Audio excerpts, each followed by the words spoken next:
The United States stands firmly with the people of Cuba. Cubans have taken to the street, protesting against medicine and food shortages and price hikes, while the Joe Biden administration is pretending to care as the U.S. continues its blockade on the country. Now, there is so much about this story. A lot of it, of course, the way that it's being reported right now in the press on shows like The View, is taking this issue and turning it into something that it's not, saying that, oh, look, Cubans are protesting their government, so that means that the U.S. can't have free healthcare, which is so absolutely ridiculous. But I'm going to help break this story down so you understand what is actually going on here and what the biggest reason for what the Cubans are facing right now, what that reason is. So let's start with this, and I'm kind of giving away the reasoning here, but here you go. Back in March 28th, 2021, this year, Cubans staged caravans to protest U.S. trade embargo sanctions. Now, I'm sure you saw, many stories about this on CNN, on Fox News, on MSNBC, on CBS, on ABC, on NBC. I'm sure they all covered this heavily. Of course not. So they won't cover this, but they will cover when Cubans are in the street protesting their own government. Curious.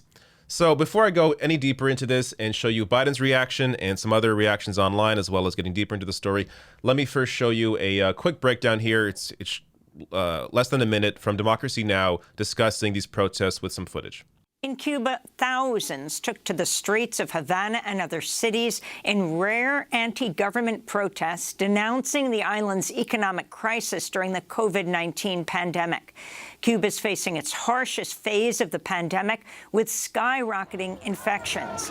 The island set a new record Sunday with over 6,900 positive cases. People are scrambling to cope amid shortages of medicine, food, and other resources due to catastrophic U.S. sanctions. No vaccines. Thousands of others led counter-protests Sunday in support of the Cuban Revolution. And President Miguel Diaz-Canel, who accused the U.S. of instigating anti-government protests on the island and urged the Biden administration to lift the blockade. All right, so that gives you a quick breakdown of what is going on. There are competing protests, but look, I have no problem admitting that, yeah, there are, of course, Cubans that don't want to live under a dictatorship. But you have to be able to separate that from communism. Protesting the dictatorship is not the same as protesting communism. It's like saying, the Women's March that happened after Trump won. It's like claiming that that group of people, that those protesters were protesting capitalism and not protesting Donald Trump. No, they were protesting Donald Trump. But the way the story is presented here in most of mainstream news is that, oh, these people are protesting communism. No, they're protesting a dictatorship. And on top of that, protesting the fact that right now there's a continued U.S. embargo that is preventing them from getting food, medicine, and help right now during this pandemic. So a little more right now what's going on in Cuba. This from the BBC.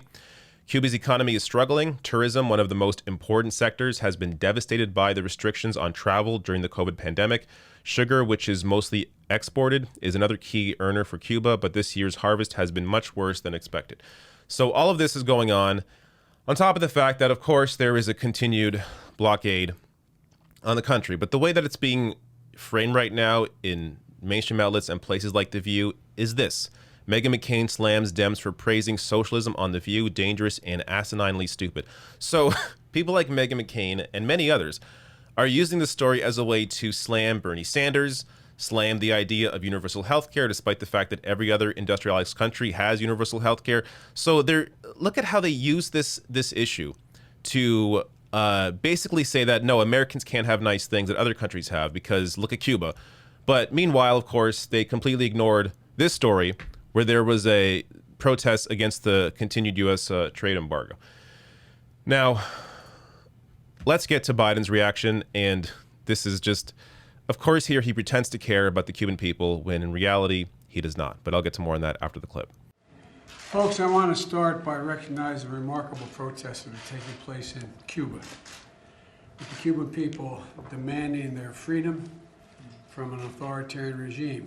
And I don't think we've seen anything like this protest in a long, long time, if quite frankly ever. The United States stands firmly with the people of Cuba as they assert their universal rights. And we call on the government of Cuba to refrain from violence or attempts to silence the voice of the people of Cuba. Yes, of course. Joe Biden, the U.S. stands firmly with the people of Cuba, despite the fact that the U.S. again votes against UN call to end Cuba embargo. And this was just last month, June 23rd. So this is what is actually going on. This is why Cuba is in the situation that they are in. You have this blockade that exists for no reason at all. As a Canadian, I've been to Cuba a couple of times. It's a great country, lovely people. Every other country, practically every other country in the entire world has no problem at all with Cuba. But the U.S. and Israel, as an ally to the U.S., both are continuing to vote against ending the Cuba embargo. Despite the fact that, of course, Barack Obama acted to ease the embargo on Cuba, continued that throughout his presidency, then Donald Trump, of course, came in, reversed that Cuba policy, and put even more sanctions on Cuba. And, of course, getting to the actual issue here, Cuba blames unrest on U.S. asphyxiation as Biden backs protests. And he has some support in that. Mexican President Andres Manuel Lopez Obrador gave Cuba backing on Monday, saying the U.S. economic embargo on the island should be ended to help its people. Quote, "The truth is that if one wanted to help Cuba, the first thing that should be done is to suspend the blockade of Cuba, as the majority of countries in the world are asking," Lopez Obrador told a news conference. This, of course, ultimately is why Cuba is in the situation that it's in, and Obrador here is exactly right.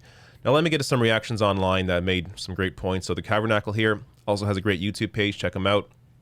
Tweets out, "What's happening in Cuba is always the goal of U.S. sanctions. They want to create a situation so desperate that the populace will try to get rid of the regime the U.S. don't like to make way for a U.S. puppet government.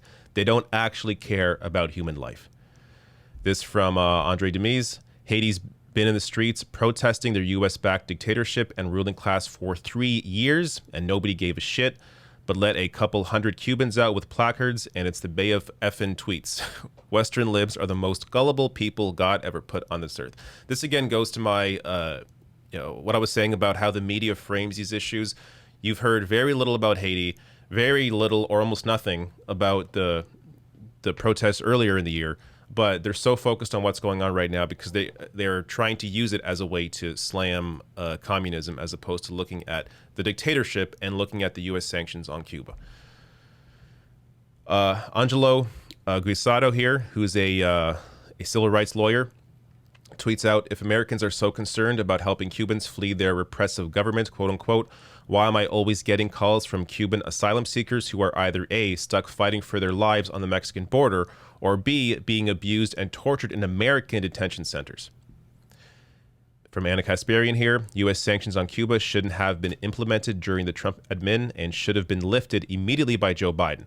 The fact that sanctions continue in countries like Cuba, Iran, and Syria during a global pandemic is sick." And last one here, this gets to more of the propaganda.